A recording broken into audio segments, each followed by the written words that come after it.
Hi, this is Ushio, and this is an Otaku's Guide to Santa's Reindeer. And Christmas is kind of around the corner, and when else am I going to be able to play a game like this? Let's face it now. And here we are. So, I don't remember all of the names. You got like Rudolph, is it Donna Blitzen? I don't know all the names. So obviously this is where this game steps in. I don't know a lot about it.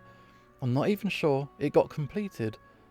But we're going to have a look. Maybe it's just a demo, but we're going to check it out.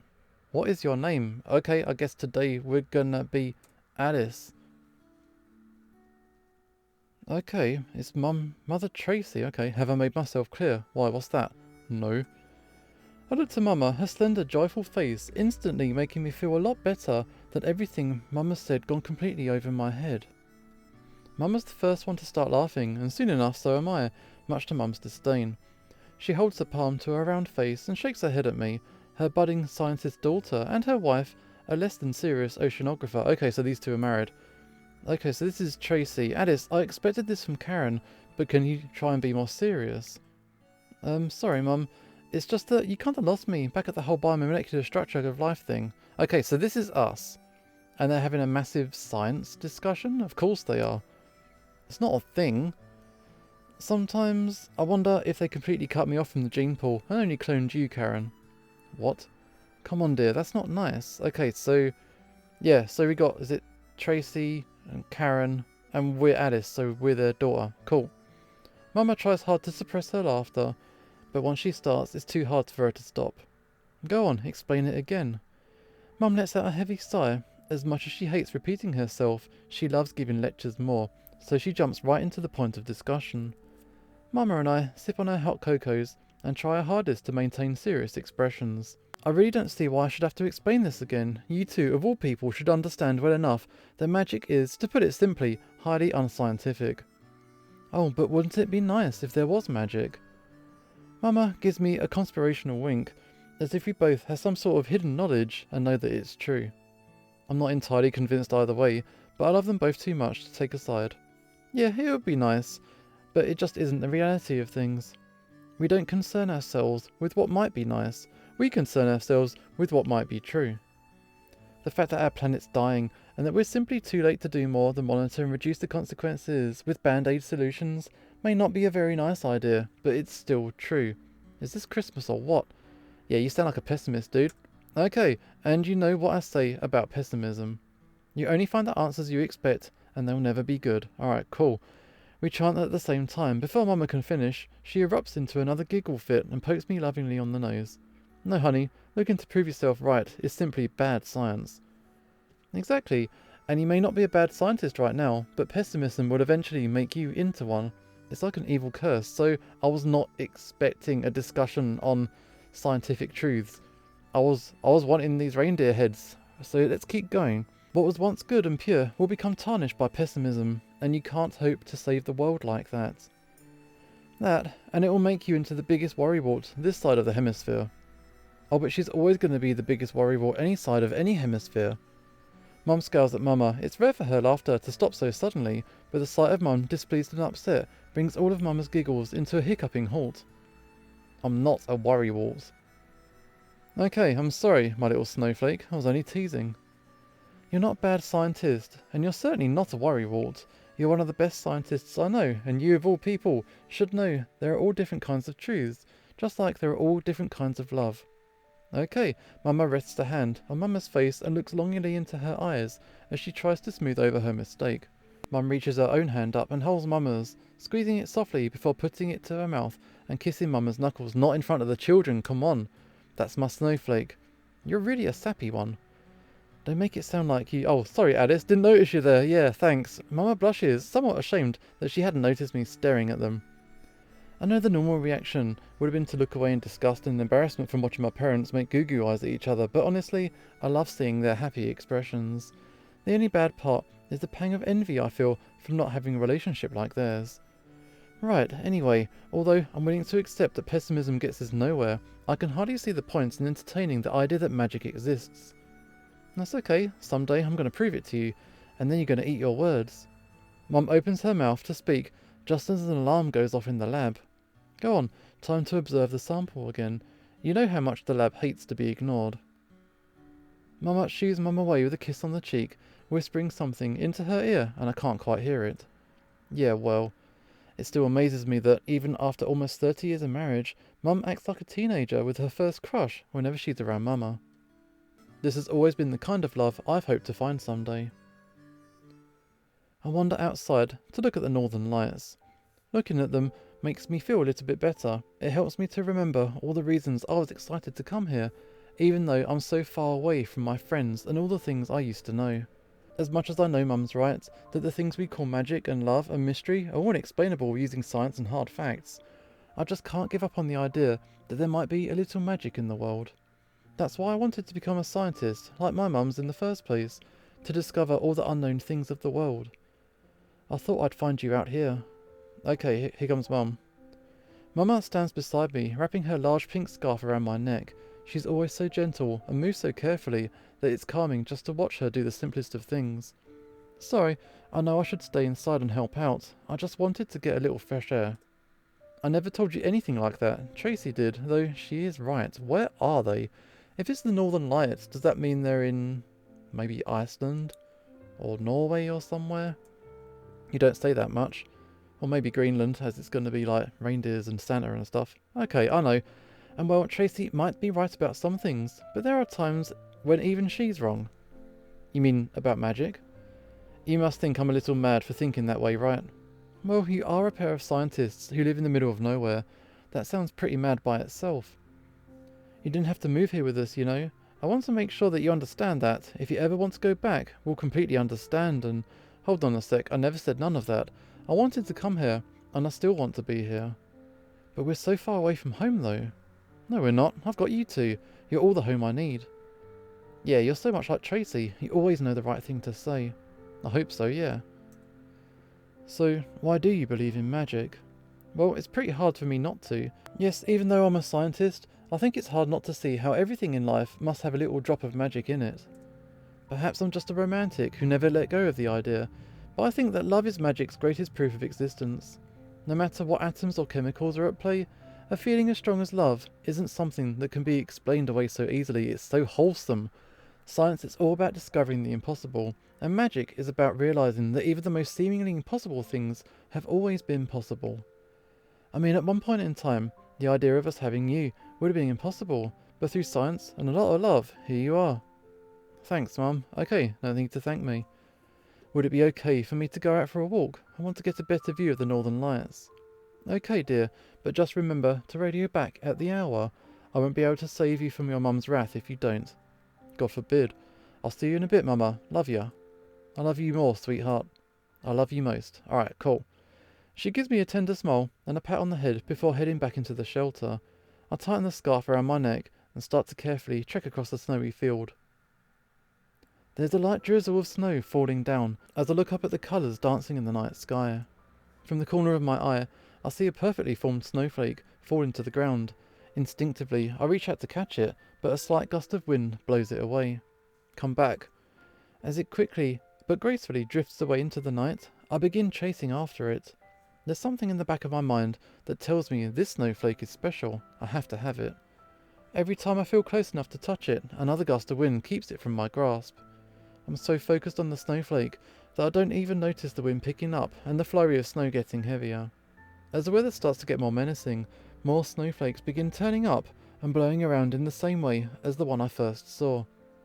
Part of me wants to follow the beautiful feathery ice crystal, but another knows that I have to turn back and head back to the shelter. Oh, no, follow your dreams. Yeah, snowflake time. Ignoring every warning sign going off in my head, I decide to keep going, determined to catch that one snowflake. Through the deep white sheet in front of me, I somehow manage to focus on that one single flake as it flutters, weaving between the other nearly identical flakes. Something about this is odd. It's too odd. I know it, but I can't stop myself. It's like I'm in a trance, like something's calling out to me. Walking against the harsh winds and barrages of snow, it feels like it takes me ages to get close enough to reach out and grasp it. In reality, it's only been several seconds. But just as my tiny fingers curl through my glove that I realise it. Even though I've stopped walking, my legs haven't stopped moving. I'm falling and I'm tumbling toward the ground below. I nearly breathe a sigh of relief when I recall that I'm not on a cliff, so I can't fall from any dangerous height. And then, it's like everything's in slow motion. It's only for a split second, but I feel it, and I feel it well. My head hits hard against the ice hidden under the snow, and as the world flips over, I catch a slight glimpse of red beyond the white, just as everything turns to black. You got knocked out, but who are these people? Scene change. I can hear sounds in the distance, voices I think, but I don't trust my senses right now. Why did he leave anyway? Did he say? Yeah, you know he didn't. He just up and disappeared. Let's not argue about this right now. I'm inclined to agree. We need to figure out what to do. Now that he's gone, how can Santa's workshop function without the man in red himself? Well, if you'd all listened to me, there wouldn't be a problem to begin with. Give me leadership in the meantime. And then everything fades away once again. When I finally come to, I wish I could just fall asleep again. My head aches. It almost feels like a migraine, but it's centered at the back of my head instead of near my temple, and my mind feels like it's wrapped in a wall. As I cautiously open my eyes, I try to remember what caused the pain. I shoot up in bed as soon as all the memories come rushing back. It isn't a very smart move, however, as my head instantly protests viciously. Ow! I close my eyes and clutch near where the pain centered, making sure to avoid actual contact with the injury. A whimper flees my lips as I try to gently massage away the pain, only for it to not work. After a few minutes, the pain ebbs enough for me to open my eyes and look around. I cautiously do so, wary of causing another blinding throb of pain. I'm definitely not in Kansas anymore, nor am I quickly realise, anywhere I've been before. The room has a very nice wood floor and plain white walls that are decorated with the occasional painting. The ceiling has rows of wooden columns, and in the middle there's an elegant chandelier with... Are those tiny reindeer holding the light bulbs? It's kind of cute. The bed I'm laying on is more than spacious and so incredibly soft that it's like resting on a cloud. One of those soft, white, fluffy ones, the kind you look for shapes in. The sheets and comforter are a nice elegant beige, while the pillows... Why are the pillows zebra print? Seriously now. Both of the rather large and frankly very comfortable pillows are encased in zebra print pillowcases, which do not even remotely go with the rest of the room. The door to the lodge suddenly opens, and I shut my eyes in instinct, pretending to be asleep. But I instantly regret it. I feel like a 6-year-old who doesn't want to get ready for school. Don't insult my intelligence. If you're awake, get up. It's hardly right to take advantage of another's kindness by lazing around and pretending to be asleep. I mean... Be defiant? I mean, they were a bit blunt, so... fuck you. Be defiant. I let out an exasperated sigh that I make sure is loud enough for him to hear. Well, if you're in my shoes, waking up in a stranger's bedroom with a head injury that could have potentially killed you, then you'd be on your toes as well. I throw the blanket off me and sit up, ignoring the throbbing pain in my head. As soon as my eyes dart to the stranger, a gasp escapes my lips. I mean, look at this. Standing tall before me is a man, a very attractive man, but more to the point, one with 2 large antlers poking out from his skull. Other than that, he's sporting red glasses and is wearing a plaid beige suit that shows off his lean physique. It's kind of rude to stare. I only barely realise that my mouth is agape and that I've been staring at him for a socially unacceptable amount of time. I mean, it is. Oh, it totally is. I'm sorry, I'm just kind of curious and shit. If you don't mind me asking, what kind of mammal are you? If you are a mammal at all, that is. I mean, I realise that it's highly unlikely you being an alien or something, but it seems like it's the only rational explanation for those ants. I mean, I'm just talking. I'll stop now. Yeah, you are. And I kindly ask that you stop jumping to such ludicrous conclusions. Okay, so what is the rational explanation? Because right now, seeing the antlers, I don't think there is one. If you'd shut up for a second, I'd have told you by now. Attractive, but has a terrible personality. Gotcha. You're at the North Pole, and you're suffering from some sort of concussion. Also, I think it's important to note that despite you being a human with very little concept of manners, we brought you here so you wouldn't freeze to death. Conclusion, you're not dead, and the proper way to show your gratitude is to not ask excessive questions and accuse your host of being an extraterrestrial. Okay, so how long have I been out? He goes quiet for a second before answering. 3 days? What? I gotta go back to the shelter, my parents. My eyes widen at the thought of how scared my mums must be that I haven't come home. I start panicking, causing me to hyperventilate. Oh my god. You gotta take me back now, please. Don't you think we would have done that already if we could? You can't leave right now. There's a blizzard. It's the biggest one we've ever had, I'm afraid. I look out of the window, but the weather appears to be calm and quiet. Not a single flake of snow is falling from the sky, and the wind is still as can be. Are you joking? Where's the blizzard? Hello? Are you hard of hearing? What blizzard? Don't you dare raise your voice at me. I don't appreciate your attitude, and I certainly don't have time to put up with your incessant whining. He turns to leave. In an attempt to stop him, I try to grab the sleeve of his suit, but my fingers miss by inches. Wait a sec, please. The tall, antlered man pauses and turns his gaze to me. I know what this is. Is this some sort of concussion-induced dream? He rolls his eyes, which makes me more annoyed than it should. Actually, no, I have every right to be annoyed as I want. What's so wrong about asking questions and wanting to go home? No, because then you'd be dead. Look, I understand that we might have gotten off on the wrong foot, but you're not being very helpful, you know. And you're imposing on my time. Neither of us are in a desirable position at the moment. The more I talk to him, the hotter my face gets. Though I've inherited Mama's humour, I've also inherited Mama's temper. If there's one thing that annoys me, it's being made a fool of, and this man is making me out to be the biggest fool of the century. You listen here, you fuck. While I'm halfway through speaking, the door opens again, and another antlered young man pokes his head inside the room. Seeing me, he opens the door with the largest smile on his face. Oh, you're awake, thank Kringle. Are you feeling okay? Yes, sort of. So there's more than one of them. Well, he already seems more reasonable than the other guy. Hey, any chance you mind telling me what's going on here? Of course not. A quiet but displeased groan exits the beige-suited man as he eyes the shorter man. Suddenly, the cheery one's smile fades. I mean, if that's okay with you, that is. Someone has to enlighten the stray, I suppose. Okay, proceed. As soon as he gets approval, the shorter man sits down next to me on the bed. And what did I tell you was the most important rule while in my room? Not to touch anything, I'm sorry. Stand up, stay quiet. We don't know the dynamic, we're going to stay quiet this time. I don't know what about these antlered people. It's not really my place to interfere with their problems, no matter how much I want to. The smaller man stands up and turns to me. So, what do you want to know? I'll try to help you as much as I can. Okay, so who are you? Right, that's an easy one. I'm Rudolph and this is Comet. And if it isn't already obvious, we're Reindeer and shit. Rudolph, like, you know, the red-nosed one. Rudolph scratches his nose bashfully, and for the first time, I notice that it's redder than the rest of him. Not inhumanly so, but certainly something to take notice of.